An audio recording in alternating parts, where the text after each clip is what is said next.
نیند سے جب آنکھیں پر ہو گئی اب کمرے میں آ کر دھم سے لیٹ گئے اور بیوی سے بات بھی نہ کی، کچھ پوچھا بھی نہیں کہ تم جیتی ہو یا مرتی ہو، تمہاری طبیعت ٹھیک ہے یا بیمار ہو۔ اب اگر خاوند وقت ہی نہیں دے گا تو صاف ظاہر ہے کہ یہ بہت بڑی غلطی ہے۔ اس کا شرعی تقاضا ہے کہ بیوی کو خاوند کا وقت ملے۔ کئی مرتبہ تو لوگ معاش کے سلسلے میں لمبے عرصے کے لیے چلے جاتے ہیں، لہذا بیوی کو وقت نہیں دے پاتے۔ حضرت عمر رضی اللہ عنہ ایک مرتبہ آ رہے تھے، رات کا وقت تھا، ایک گھر سے ان کو اشعار کی آواز سنائی دی، جس سے پتہ چلا کہ ایک جوان بیوی اپنے خاوند کی محبت میں شعر پڑھ رہی تھی۔ چنانچہ وہ گھر آئے اور ام المؤمنین سیدہ حفصہ رضی اللہ عنہا سے پوچھا کہ مجھے بتاؤ کہ ایک عورت اپنے شوہر کے بغیر کتنا وقت آرام سے گزار سکتی ہے؟ انہوں نے کہا کہ جتنی اللہ تعالیٰ نے عدت متعین کی ہے، یعنی 4 مہینے 10 دن کی بات ہے۔ چنانچہ حضرت عمر رضی اللہ عنہ نے قانون بنا دیا کہ ہر مجاہد جو جہاد میں جائے گا 4 مہینے کے بعد بالآخر گھر آئے گا اور اپنی بیوی کے ساتھ کچھ وقت گزارے گا۔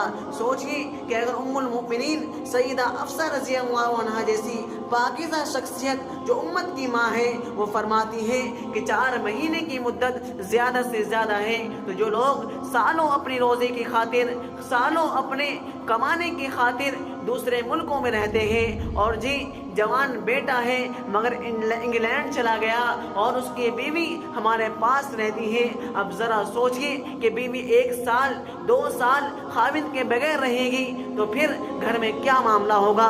شیطان کو کتنا موقع ملے گا اس کی بیوی کو ورگلانے کا اور گناہ پر اکسانے کا۔ ادھر بیوی گناہ کرے گی، ادھر خاوند گناہ کرے گا، اور اگر گناہ نہیں کریں گے تو گناہ کی اصلت تو ان کے ذہن میں رہے گی ہی، تو پھر بھی تو عبادت میں دل نہیں لگے گا۔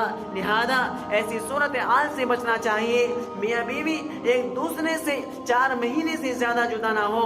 ہاں کبھی کوئی ایسی ضرورت پڑ جائے، جیسے بالغرض کوئی 9 مہینے کے لیے چلا گیا یا سال کے لیے چلا گیا، بیوی بھی بخوشی اجازت دیتی ہے اور خاوند بھی راضی ہے، تو پھر ایسی صورتحال میں یقیناً بیوی اپنے وعدے کا پاس کرے گی، اس لیے کہ اس کے مشورے سے یہ بات طے ہوئی۔ مگر عام حالات میں ہم دیکھتے ہیں کہ بچے دوسرے ملک میں کاروبار کرنے کے لیے کوئی سعودی عرب گیا 5 سال سے نہیں آیا، کوئی فلاں وجہ سے گیا 7 سال سے نہیں آیا، یہ بہت معیوب بات ہے۔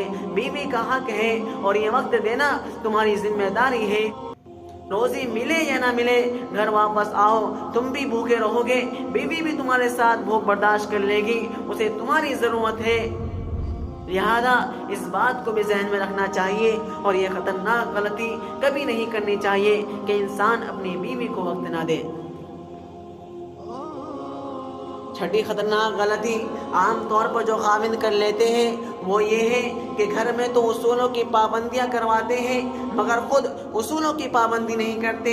یہ بہت بڑی غلطی ہے۔ بیوی کو تو کہیں گے کہ تم نے کزن سے پردہ کرنا ہے، کزن سے بات نہیں کرنی، لیکن جب اپنی کزن آتی ہے تو پھر پردہ نہیں کرتے، خود اس سے ہنس ہنس کر باتیں کرتے ہیں۔ بیوی کو کہتے ہیں کہ تم نے نامحرم کی طرف دیکھنا بھی نہیں، اور خود بیوی کی موجودگی میں نامحرم لڑکیوں کو للچائی نظروں سے دیکھ رہے ہوتے ہیں۔ پھر یہ جھگڑا نہیں بنے گا تو کیا بنے گا؟ اصول سب کے لیے ہے، اگر اصول بیوی کے لیے ہے تو اصول شوہر کے لیے بھی ہے۔ بہرحال یہ ایک بات سمجھنے کی ہے کہ جب بھی انسان گھر میں اصول بنائے تو اصول سب کے لیے ہونے چاہیے۔ اگر بیوی کے لیے اصول ہے تو خاوند کے لیے بھی وہی اصول ہونے چاہیے۔ اگر خاوند پابندی نہیں کرے گا تو پھر بیوی سے پابندی کی کیا توقع کر سکتا ہے کہ بیوی کو تو کہے کہ تم نیک بن کر رہو اور خود بیٹھا ہوا ٹی وی فلم دیکھ رہا ہے؟ پھر تو گھر کے اندر جھگڑے ہی ہوں گے، لڑائیاں ہی ہوں گی۔ لہذا یہ غلطی بھی کبھی نہیں کرنی چاہیے۔ 7ویں خطرناک غلطی جو عام طور پر خاوند کر لیتے ہیں وہ یہ ہے کہ بیوی کی چھوٹی چھوٹی باتوں پر نکتہ چینی کرتے ہیں، حتیٰ کہ یہ نکتہ چینی یہاں تک بڑھ جاتی ہے کہ ہر وقت بیوی کو شک کی نظر سے دیکھنے لگ جاتے ہیں۔ یہ شک ایک مرض ہے. اگر کسی کو یہ مرض لگ جائے تو وہ پھر ہوا پر بھی تنقید کرنے لگ جاتا ہے کہ اس وقت یہ کیوں چل رہی ہے, میری بیوی کو کوئی میسج پیغام تو نہیں لا کر دے رہی. ہم نے تو یہاں تک دیکھا کہ شک والے بندے کا حال اتنا برا ہوتا ہے کہ اس کی بیوی اپنے سگے بھائی سے بات کرتے ہوئے مسکرا پڑتی ہے تو خاوند کے دل کے اندر شک پڑ جاتا ہے کہ سگے بھائی سے مسکرا کر باتیں کیوں کر رہی ہے. آپ اندازہ تو کیجئے کہ عقل پہ پردے پڑ گئے کہ ایک شادی شدہ لڑکی اپنے بھائی سے بھی پیار سے بات نہیں کر سکتی تو پھر کس سے کرے گی. اس کی بنیاد وہی تنقید والی طبیعت ہے. چھوٹی چھوٹی باتوں پر تنقید کی عادت نہیں ڈالنی چاہیے. کئی لوگوں کو دیکھا کہ دسترخوان پر آ کر بیٹھیں گے, دسترخوان کے اوپر بہت سے کھانے کی چیزیں مٹھائیاں ہوتی ہیں, مگر ان میں سے اچھی چیزوں کی تعریف کرنے کے لیے ان کی زبان سے ایک لفظ نہیں نکلے گا. لیکن اگر کہیں چٹنی میں نمک زیادہ ہو جائے یا کھانے میں نمک زیادہ ہو جائے تو فوراً کہیں گے کہ نمک زیادہ ہے. تنقید تو فوراً کر دیتے ہیں اور تعریف کی کبھی توفیق نہیں ہوتی. کئی نوجوانوں کو دیکھا ہے کہ باہر دوستوں کی محفل میں وہ گلاب کے پھول بنے ہوئے ہوتے ہیں اور جب گھر کے اندر آتے ہیں تو کریلے جیسے کڑوے ہو جاتے ہیں, ایسے کڑوے کہ بندہ تھو تھو کر دے. یوں بن کے گھر میں آتے ہیں تو پھر بیوی کو گھر میں کیسے سکون ملے گا. اس لیے یہ 7ویں غلطی کبھی نہیں کرنی چاہیے.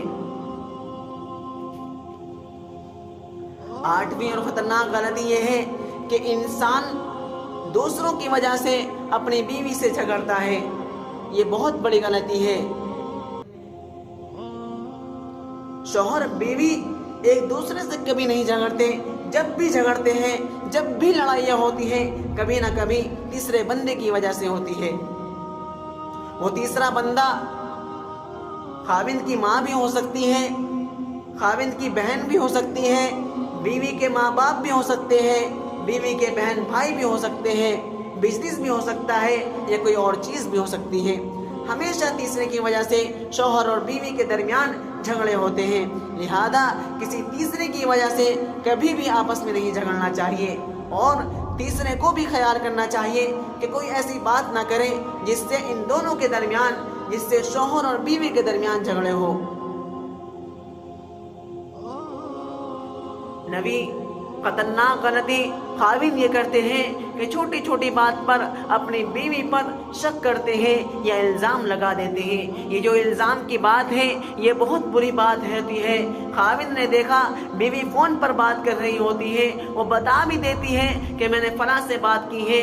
نہیں تمہیں کسی کا فون آیا ہوگا. اس قسم کے شک میں نہیں پڑنا چاہیے. جب تک کوئی ٹھوس بات سامنے نہ آئے یا شرعی دلیل موجود نہ ہو, چھوٹی چھوٹی باتوں پر شک میں آ جانا اور الزام لگا دینا یہ گھر کی بنیاد اکھاڑ دیتی ہے.